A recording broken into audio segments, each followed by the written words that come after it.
ஏ திவ்யா, இங்க வாயேன். செம்ம காமெடியா இருக்கு, செம்ம காமெடியா இருக்கு.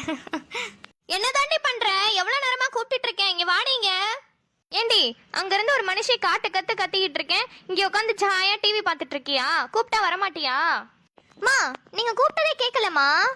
சூப்பர்டி சூப்பர். ஃபர்ஸ்ட் தலைவலி, அடுத்து வயிறு வலி, இப்ப அந்த லிஸ்ட்ல காதும் கேட்காம போயிருச்சா? நல்லா போனை ஹெட்போனை நல்லா மாட்டிக்கிட்டு கேட்டுக்கிட்டு இருந்தல, இப்ப காதும் போயிருச்சு. எவன் தான் அந்த போனை கண்டுபிடிச்சானோ? சை, இந்த கண்ணனுக்கும் ஐஸ்வர்யாவுக்கும் ரொம்ப தான் திமிரு. இதுங்களாம் வீட்டை விட்டு வெளியே போய் வாழ்ந்து பார்த்தாதான் தெரியும் கூட்டு குடும்பத்தோட அருமை. மா, யாருமா? நம்ம பக்கத்து வீட்டு ஐஸ்வர்யாக்காவா வீட்டை விட்டு வெளியே போயிட்டாங்க?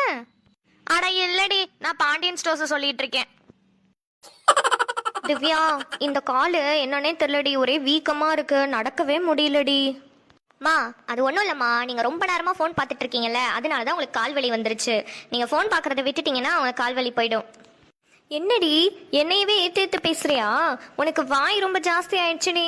அந்த காலத்தில் நாங்களாம் எங்கள் அம்மா அப்பா 2 2 3ன்னு சொன்னால் கூட நாங்கள் ஆமான்ட்டு போவோண்டி. ஆனால் அந்த காலத்தில் நீங்கள் ஐயா மாமா நிறுத்துங்கம்மா, அந்த காலம்னு ஆரம்பிச்சிடாதீங்கம்மா. நீங்கள் பாருங்கம்மா, நீங்கள் பார்க்கலாம், தப்பில்லை. பாக்கியலட்சுமி போட்ட டைம் ஆயிடுச்சுமா, பாருங்க.